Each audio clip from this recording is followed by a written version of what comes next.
빌보서 4장 4절에서 7절의 말씀입니다. 신약성경 322쪽에 있습니다.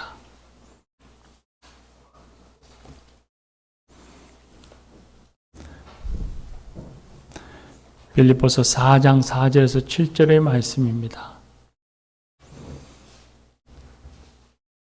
이제 하나님의 말씀을 경청하시겠습니다.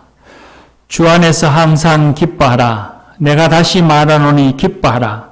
너희 관용을 모든 사람에게 알게 하라. 주께서 가까우시니라.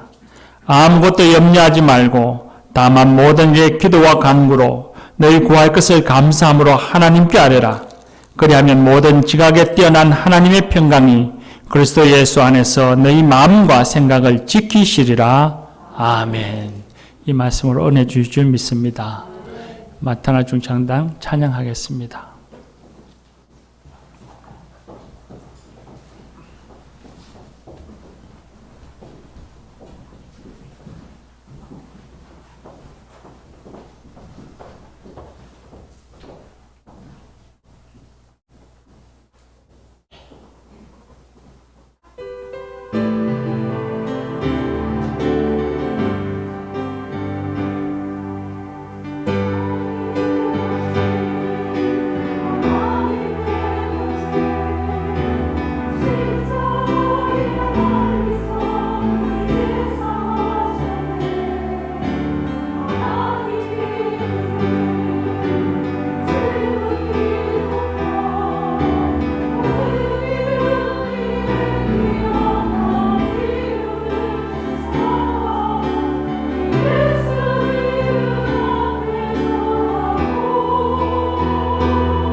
메시아 되신 예수님을 찬양하며 사는 성도가 되십시다. 귀한 찬양 감사합니다. 103세 철학자 연세대 김형석 명예교수를 아실 것입니다. 명예교수님에게는 가슴에 품고 사는 설교 한 편이 있다고 합니다. 신학자나 목사의 설교가 아니라 독립운동가 도산 안창호 선생의 마지막 설교입니다. 당시에 김 교수는 17살이었습니다. 그리고 그 당시에 사회나 국가가 신사참배 문제로 고민이 많고 혼란스러울 때였습니다. 20대의 김형석 교수도 역시 신사참배 문제로 고민이 많을 때였습니다. 인터뷰에서 김 교수님은 당시를 이렇게 회고했습니다. 평양 근처의 송산리 교회에서 도산 선생의 설교를 들었다. 그는 서로 사랑하라고 했다. 우리가 서로 사랑하는 건 하나님께서 우리 민족을 사랑해 주시는 것과 같다고 했다. 그전까지 나는 그런 설교를 들은 적이 없었다. 목사님들은 주로 교회 이야기를 했으니까 저런 애국심이 있어서 기독교를 저렇게 크게 받아들였구나 싶었다. 신학자다, 목사다, 장로다, 그게 중요한 것이 아니더라. 신앙에는 그릇의 크기가 있더라. 도산 안창호 선생의 설교를 잊을 수가 없다. 그렇게 인터뷰했습니다. 도산 안창호 선생의 설교는 10대였던 김형석 교수에게 아주 큰 영향을 미쳤습니다. 신앙에는 그릇의 크기가 있다고 하는 것을 이 김 교수는 그때 비로소 깨달았고, 그릇이 작으면 작은 신앙인이 될 수밖에 없고, 그릇이 크면 큰 신앙인이 될 수 있다 하는 것을 깨달았다고 말했습니다. 교우 여러분, 저와 여러분, 우리 각자는 스스로를 생각해서 그릇이 큰 신앙인입니까? 아니면 그릇이 작은 신앙인일까요? 오늘 우리가 읽은 말씀의 5절 후반부에 주께서 가까우시니라 그렇게 말씀하셨습니다. 주께서 가까우시다는 말씀은 주님이 약속하신 재림의 시간이 가까워 온다는 것입니다. 예수님이 다시 오시겠다고 하시는 그날 그 시간을 크로노스라고 하는 연대기적 시간으로 측정할 수는 없습니다. 예수님께서 다시 오신다고 하는 그 날, 그 해와 그 달과 그 일을 우리가 살고 있는 이 연대기적인 시간으로 추측할 수도 없을 것입니다. 그러나 주님께서 다시 오신다고 하시는 그 시대는 우리 연대기적인 시간이 지나가면 지나갈수록 그 시간이 점점 가까워 온다는 것은 분명합니다. 우리 모두가 하나님 앞에 설 날이 시간이 지나가면 갈수록 점점 다가온다고 하는 것은 틀림이 없습니다. 교우 여러분, 우리 모두가 이 말씀, 예수님이 다시 오시고 그리고 그날이 가까워 오고 있다고 하시는 이 말씀을 믿으시기를 바랍니다. 그리고 주께서 가까우시니라 하는 말씀이 오늘 우리가 읽은 말씀, 4절의 말씀 속에 이 전체와 다 연결되어 있습니다. 마치 이 모든 말씀이 하나의 전제된 조건처럼 그렇게 연결되어 있습니다. 그래서 오늘 말씀, 읽은 말씀의 주제를 이야기해보라 하면 주님이 오실 날이 다가옴을 믿는 성도들, 그날이 가까워옴을 믿는 성도들은 이 땅에서 어떤 삶을 살아가야 할 것인가를 가르쳐 주시는 말씀입니다.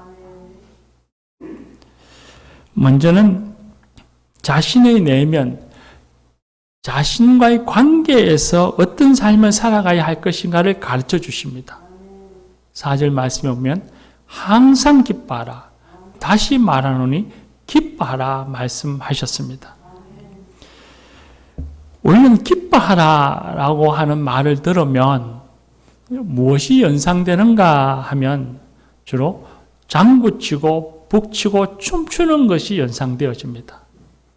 기뻐하다는 말을 한문으로 하면 희락입니다. 기쁠 희자에 즐거울 낙자를 쓰는데 그런 것들과 연관되어서인지 우리는 기뻐하라 하면 잔치하는 것 같은 것, 잔치가 연상되어지고 감정이, 기분이 고조되어지고 업되어서 살아가는 것, 그런 것들을 연상합니다. 그런데 헬라어로 기쁨, 카라라고 하는 말은 즐거움이라고 하는 의미도 있지만 그것보다 더 내면에 만족하다, 내면에 평안하다 하는 의미가 더 강합니다.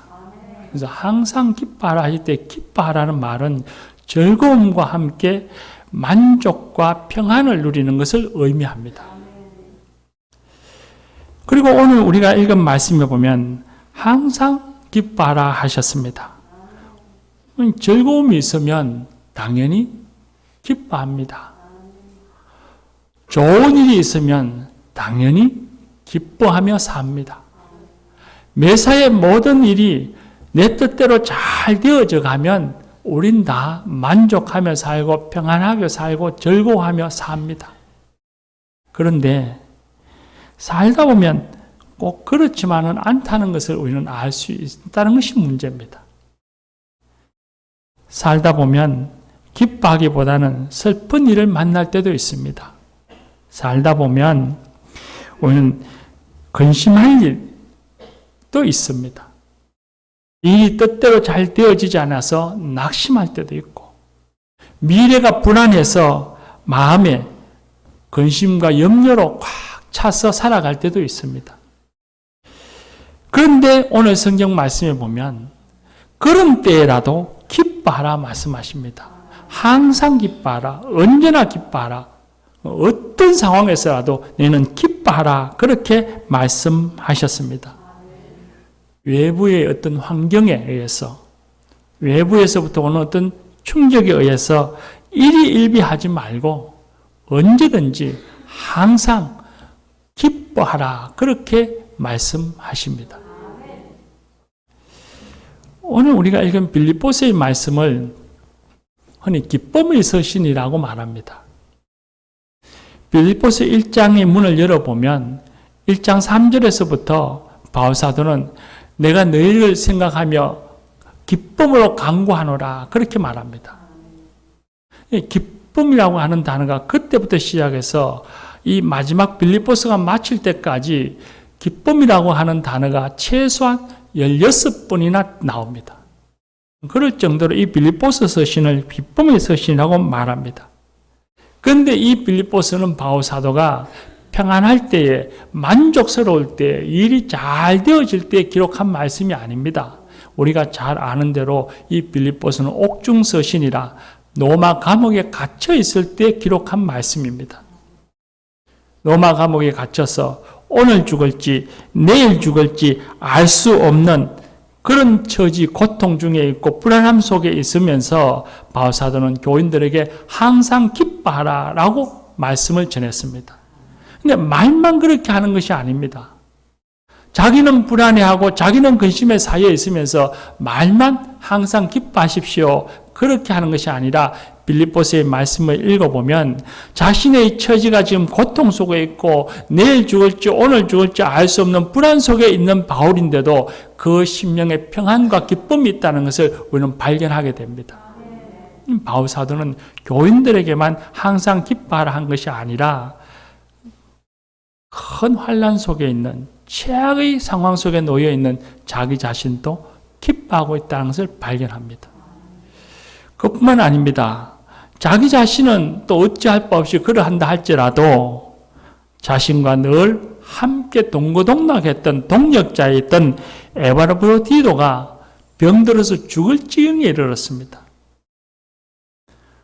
자신은 주님에게 받은 사도의 사명을 감당하기 위해서 그런 고난을 기꺼이 받는다 할지라도 자기를 위해서 자기를 따라다니며 헌신해 주었던, 보살펴 주었던 동역자가 병들어서 죽게 되었는데 바울 사도는 그런 상황 속에서도 기뻐했습니다.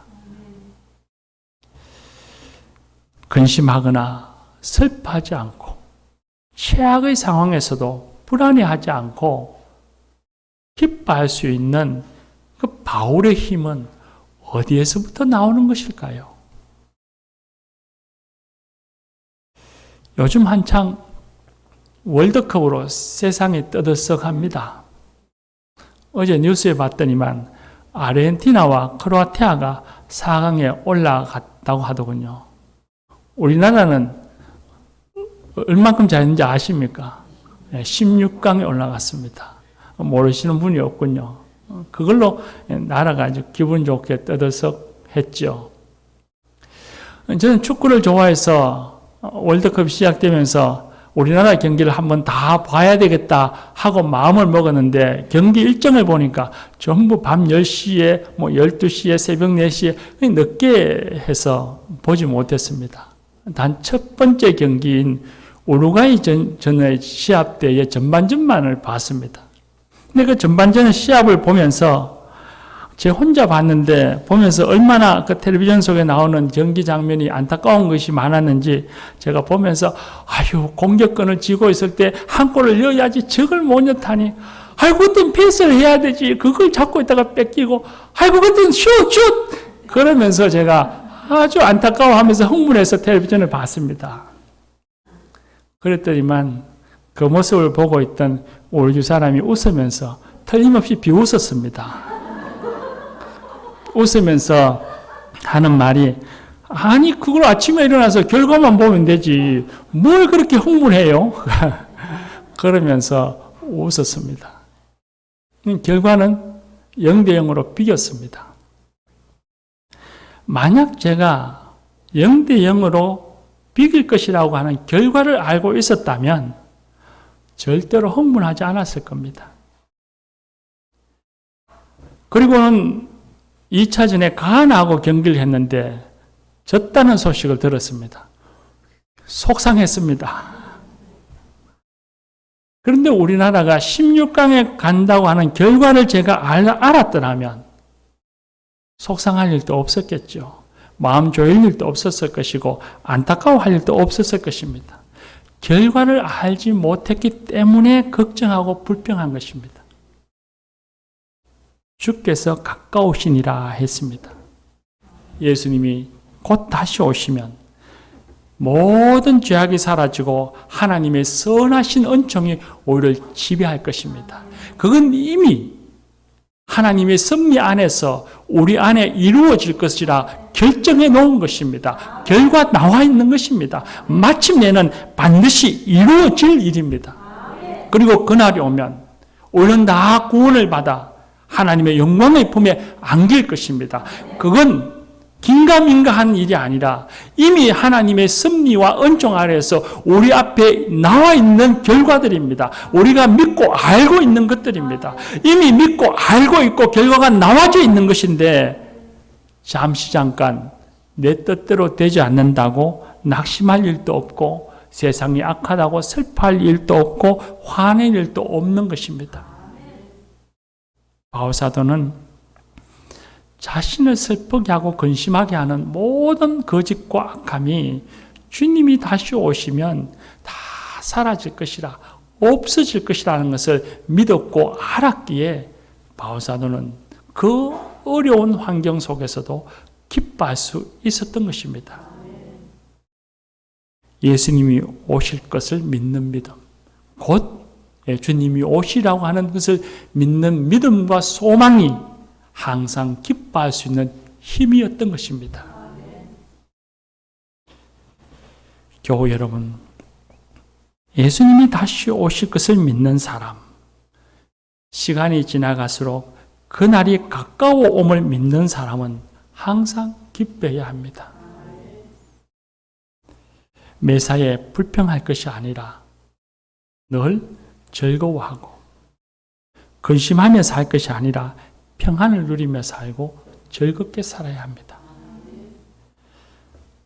작은 일에도 내 뜻대로 되지 않는다고 낙심하고 슬퍼하고 불평하고 그러다가 좀 상황이 좀 나아져서 내 뜻대로 된다 하면 기뻐하고 웃고 그렇게 천국과 지옥을 오락가락하는 사람, 그런 신앙은 그것이 작은 신앙인의 모습 아니겠습니까?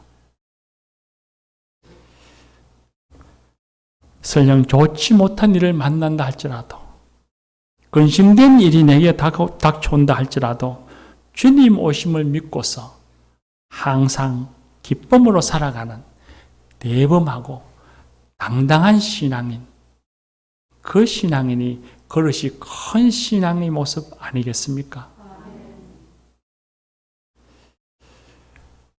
또 하나 신앙인의 모습은 관용을 베푸는 삶입니다. 오늘 우리가 읽은 말씀 5절에 보면 너희 관용을 모든 사람에게 알게 하라. 주께서 가까우시니라 했습니다. 알게 하라 하는 말은 모든 사람에게 관용을 베풀어라 하시는 말씀이죠.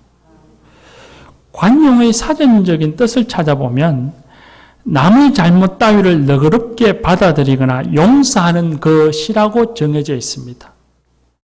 자기 자신에게 잘못한 사람을 용서하는 것이 관용이라는 것입니다. 그런데 우리가 일반적으로 이 관용을 사용할 때, 또 성서적으로 우리가 관용을 사용할 때는 좀 더 넓은 의미로 이해합니다. 관용이라고 하는 것은 타인에게 관대하고 친절하게 대하는 것, 너그럽게 대하는 것, 선하게 대하는 것을 관용이라고 말합니다. 그리고 말씀해 보니 모든 사람에게 관대하라 그렇게 말씀하셨습니다. 내게 우호적인 사람만이 아니라 내게 잘못한 사람, 나를 불편하게 하는 사람, 나와 생각이 다른 사람, 내 도움을 필요로 하는 사람, 내게 도움을 주는 사람만이 아니라 내게 도움을 필요로 하는 사람, 그런 사람을 너그럽게 대하라, 선하게 대해야 한다, 그렇게 말씀하셨습니다. 모든 사람에게 관용을 베푸는 것도 역시 쉬운 일은 아닙니다. 모든 사람이 다 내게 우호적이라면 관용을 베풀고 친절을 베푸는 것 얼마든지 가능하겠죠. 그러나 우리가 살면 경험하지만 모든 사람이 다 내게 우호적이지만은 않습니다. 어떤 이는 나와 생각이 달라서 사사건건 의견 충돌이 생기기도 합니다. 어떤 이는 자기 주장이 강해서 내게 상처를 주기도 합니다. 어떤 이는 자기 자랑이 과장되고 심해서 불쾌하기도 하고 언짢게 하기도 하고 합니다. 그런 사람을 만나면 친절하기보다는 배척하게 되고 또 무관심하게 되고 심지어는 적대시하게 되면서 함께 앉아 있는 것조차도 부담스럽기까지도 합니다. 지구가 멸망하는 재난 영화를 여러분이 보셨는지 모르겠습니다. 저는 영화도 좋아해서 간혹 영화를 보기도 하는데 재난 영화를 보면 급박한 순간이 닥쳐오면 사람들이 가장 먼저 생각하는 것이 내 가족입니다. 나와 관련이 있는 가까운 사람, 우호적인 사람, 그런 사람을 먼저 생각하고 챙깁니다. 재난이 오면 앞으로 필요한 사람들, 그런 사람들만 선별하고 그 사람들만 피난선, 우주선에 태우고 그리고 지구를 떠나갑니다. 재난이 닥쳐오면 이 사람을 향해서 마음이 넓어지는 것이 아니라 마음도 좁아지고 시야도 좁아지고 모든 것이 다 작아진다는 겁니다. 그러면 잔치 때는 어떨까요?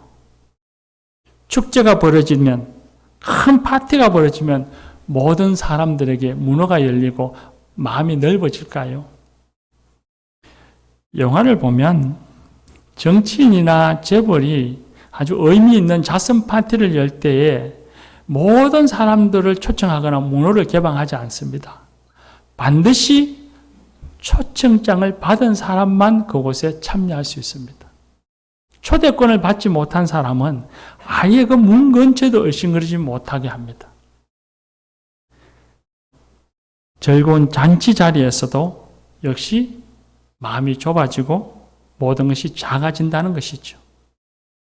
영화에서 모든 장면이 다 그렇게 등장한다는 것은 그런 모습이 너무 자연스러운 것이고 당연한 것이고 우리 세상 살아가는 모습이 그렇다는 것입니다.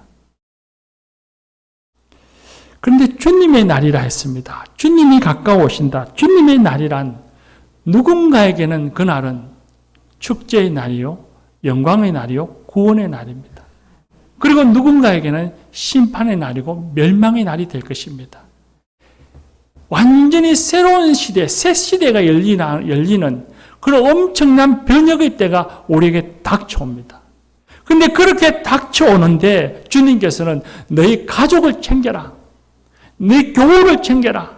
너에게 우호적인 사람을 챙겨라. 너를 도와주었던 사람을 챙겨라. 그렇게 말씀하시지 않습니다. 모든 사람에게 관용을 베풀어라. 비록 내게 우호적이지 못한 사람일지라도, 비록 너와 다른 생각과 방식을 살아가는 사람에게라도 너는 그들을 너그럽게 대하라 말씀하십니다.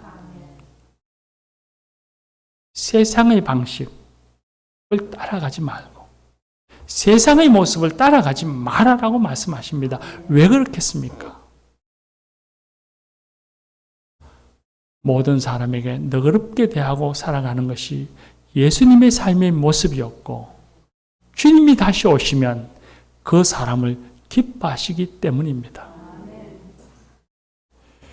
누가복음 9장에 보면 예수님께서 예루살렘으로 올라가시면서 사마리아 지역을 지나게 되었습니다. 예수님께서 당신보다 먼저 앞서 한 사람을 보내어서 사마리아 한 고을에 가서 예수님이 지나가심을 허락하소서 그렇게 부탁했습니다. 그런데 그 사마리아 사람들이 예수님의 지나가심을 받아들이지 않았습니다. 안 됩니다. 예수님은 우리 마을에 지나갈 수 없습니다. 그렇게 예수님을 거절했습니다. 그런데 그 소식을 들었던 제자 야고보와 요한이 예수님께 그렇게 말합니다. 주여, 우리가 불을 명하여 하늘로부터 내려 저들을 멸하라 하기를 원하십니다. 주님이 말씀하시면 저희들이 하늘에 불을 내려서 저 사람들을 싹 다 죽이겠습니다. 저들이 예수님의 지나가심을 허락하지 않다니 저렇게 괘씸한 사람들이 있습니까? 우리를 미워하고 있으니 우리가 다 멸하여 버립시다. 그렇게 제자들이 예수님께 요청했습니다. 그 말을 들은 예수님이 길을 지나가시다가 성경 말씀을 보면 길을 가시다가 예수님께서 그 걸음을 멈추십니다. 그리고 멈추어서 그렇게 말하는 제자들을 향해서 몸을 돌리시고 그 제자들을 돌아보시면서 웃으셨다 했습니다. 나를 받아들이지 않는다고 저주하고 심판하는 그 제자들을 꾸짖으시고 예수님께서는 다른 마을로 가셨습니다. 그들을 너그럽게 대하시고 자신을 거부하는 사람들조차도 주님께서는 선하게 대해 주셨습니다. 모든 사람에게 관용하는 것, 선하고 너그럽게 대하는 것은 주님이 기뻐하시는 일이고 주님을 닮아가는 것이고 하나님께서는 그런 사람을 통해서 하늘의 뜻을 이루어 가시는 것입니다.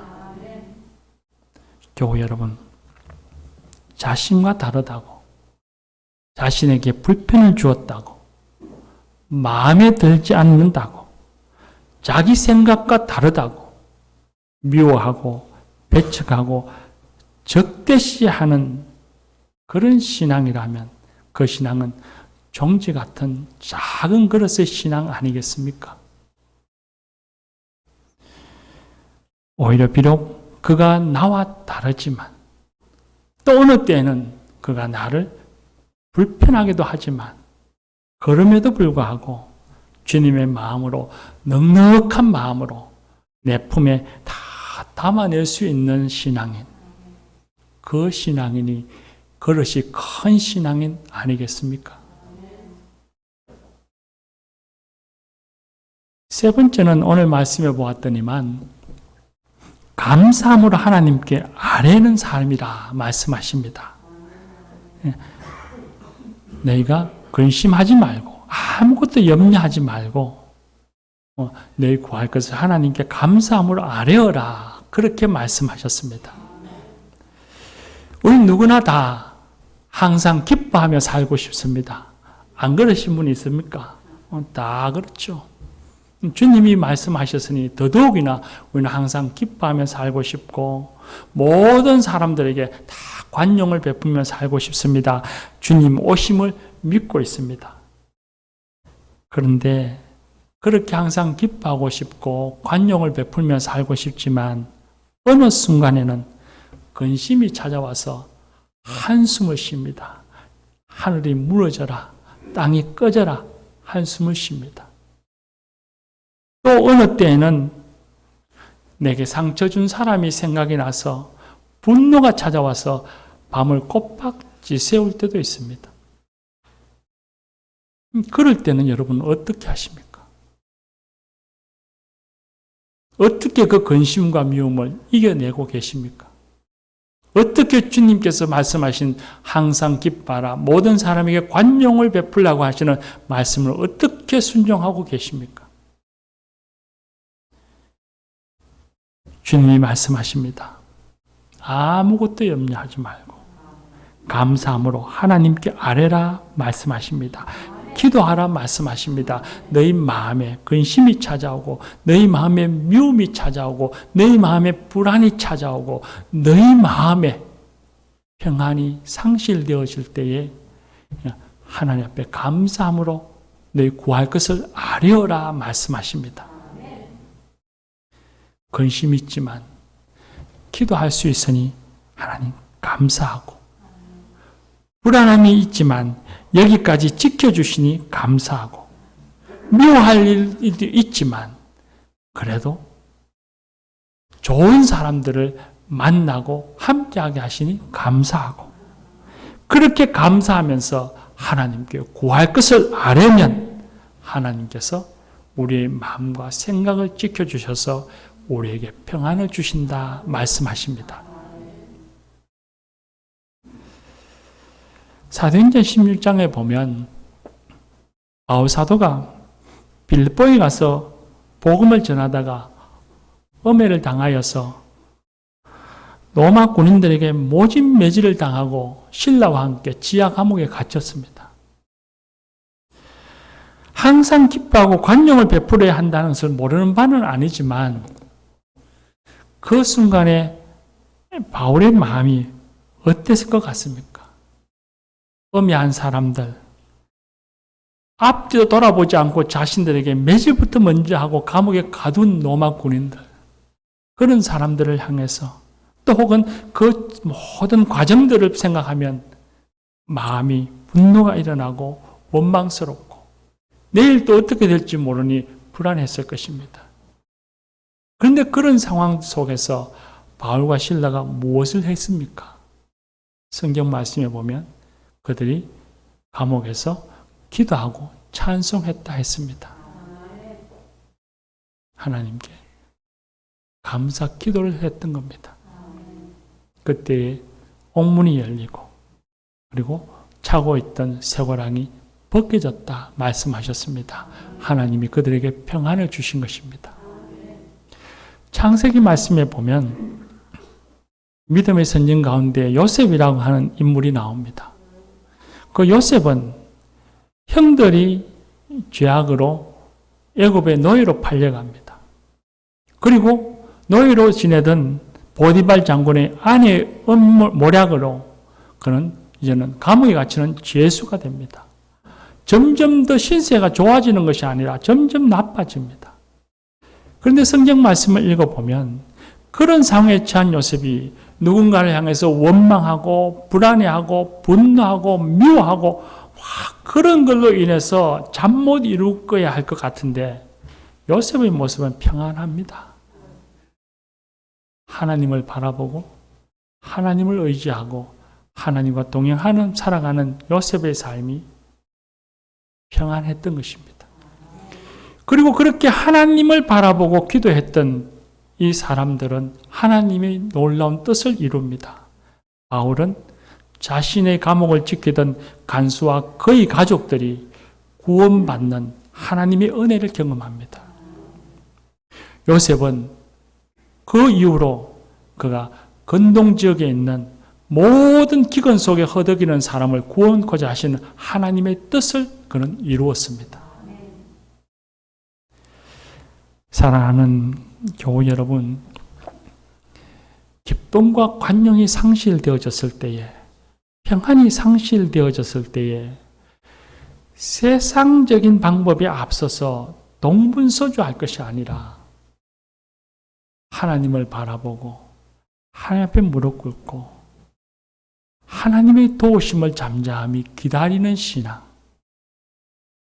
그 신앙이니 그것이 큰 신앙 아니겠습니까? 사랑하는 교우 여러분, 주님이 다시 오시는 그날까지 우리가 이 땅의 삶을 살아갈 땐 아픔도 있을 것입니다. 슬픈 일도 있고 근심할 일도 있고 미워할 일이 있을지도 모르죠. 시기하고 분노할 일이 있을지도 모르겠습니다. 근데 그런 일이 찾아올 때마다 이리 일비하며 오락가락하는 그런 신앙인이 아니라 모든 것을 넉넉히 감싸고 모든 것을 넉넉히 이기며 주님을 닮아가는 그것이 큰 신앙인이 되십시다. 하나님께서 그런 이에게 기쁨을 주시고 평안을 주시고 그런 일을 통해서 하나님의 뜻을 이루어 가실 것입니다. 기도합시다.